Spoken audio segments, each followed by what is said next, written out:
বলো তুমি happy new year লিখলে কেন? এখান থেকে কান ধরে তোবা করে উঠবে, জিন্দিগিতে আর কোনোদিন এই শব্দ কাউকে বলবো না। তুমি অশিক্ষিত, তোমার জাতি অশিক্ষিত, তোমার মাস্টারও অশিক্ষিত। তুমি এটাকে স্বাগতম জানালে কি করে?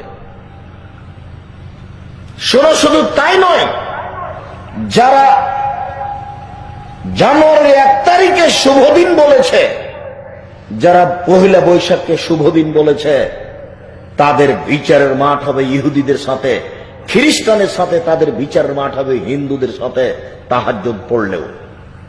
أعوذ بالله من الشيطان الرجيم بسم الله الرحمن الرحيم তুমি যে বললে হ্যাপি নিউ ইয়ার, শুভ দিন, বলো জানুয়ারির 1 তারিখে পহেলা জানুয়ারিতে কি কল্যাণ আছে? কেন তুমি হ্যাপি নিউ ইয়ার বললে? এটা শিরক কিনা? এই ছেলে, তোমাকে, তোমার মাস্টারকে, তোমার জাতিকে যদি আমি অশিক্ষিত প্রমাণ করতে না পারি, জাতির সামনে বক্তব্য দিব না বেটা। আজকের পরে তুমি মরা পর্যন্ত কোনোদিন ইংরেজি মাসের প্রথম দিনকে শুভ দিন বলে জানাও যদি, তাহলে তুমি একজন খাঁটি মুনাফেক, তুমি বক্তব্য শুনে মানো না। পহেলা বৈশাখ হলো হিন্দুদের প্রথম দিন, আর পহেলা জানুয়ারি হচ্ছে ইহুদি খ্রিস্টানের প্রথম দিন। বলো তোমার খুশি হলো কেন? শোনো, মানুষ হও, পশু হয়েও না, মানুষ হও, পশু হয়েও না। সাহাবীদেরকে একটু মূল্যায়ন করিও। বলো তুমি হ্যাপি নিউ ইয়ার লিখলে কেন?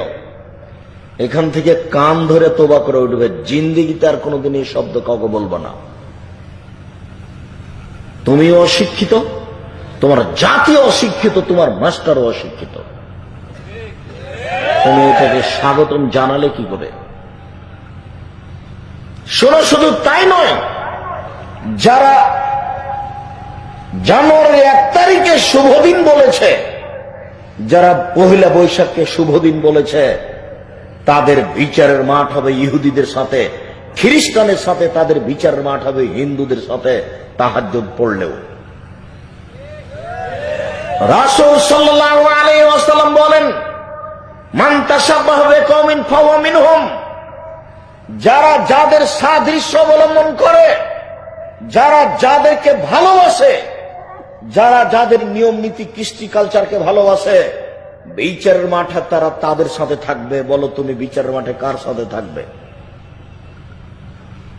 আমি যদি বুঝাতে না পারি আমি আবার বলি, আল্লাহ নবী বলছেন, মান তাশাব্বাহা বিকওমিন ফাহুয়া মিনহুম।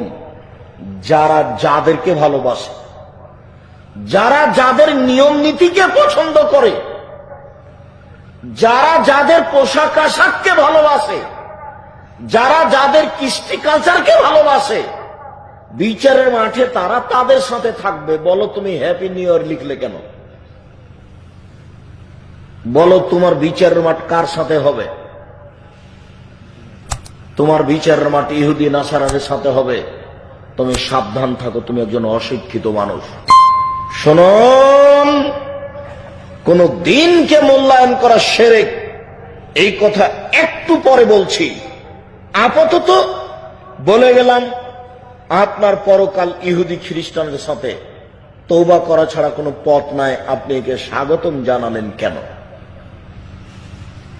এতে আপনার আনন্দের কি আছে? ইহুদিদের দিনের সাথে আপনার আনন্দ কি করে হয়? এই ইহুদি খ্রিস্টান মুসলমানের চিরশত্রু, আর তুমি কি করে জানুয়ারির 1 তারিখে শুভ দিন বলে আনন্দ ফুর্তি করো? তুমি মুসলমানের বাচ্চা, তোমার লজ্জা হয় না? তোমার গোস্ত মুসলমান, তোমার রক্ত মুসলমান, তোমার মেজাজ মুসলমান, তোমার বুদ্ধি মুসলমান, তোমার বিদ্যা মুসলমান, তোমার নীতি মুসলমান। তোমাকে আমি বারবার বলেছি যে কোনো দিন ইহুদি খ্রিস্টানের কোন কর্মকে পছন্দ করো না, তার সব কিছুকে ঘৃণা করতে হবে। তার নীতিগুলোকে জানার জন্য, দেশের এই নোংরা নীতি জানার জন্য আপনাকে আমি একটা বই পড়তে বলেছিলাম, যে শিক্ষা বনাম জাহেলিয়াত, শিক্ষা বনাম জাহিলিয়াত বইটা পড়েন না কেন? 10 বার পড়বেন। শিক্ষা বনাম জাহিলিয়াত বইটা 10 বার পড়বেন। সব শিক্ষামন্ত্রীকে বারবার উপদেশ দেওয়া আছে। শিক্ষামন্ত্রীকে আরো পড়া লাগবে, ও আবার কি বই লিখবে? ওই তো নিজেই কিছু বুঝে না ধর্মকর্ম কাকে বলে। যেমন তুমি আমার মোবাইলে লিখেছে হ্যাপি নিউ ইয়ার, তুমি আমার মোবাইলে দিয়েছ। তোমার কি সাহস, তুমি আমাকেও দাও এই আমার মোবাইলে যে হ্যাপি নিউ ইয়ার।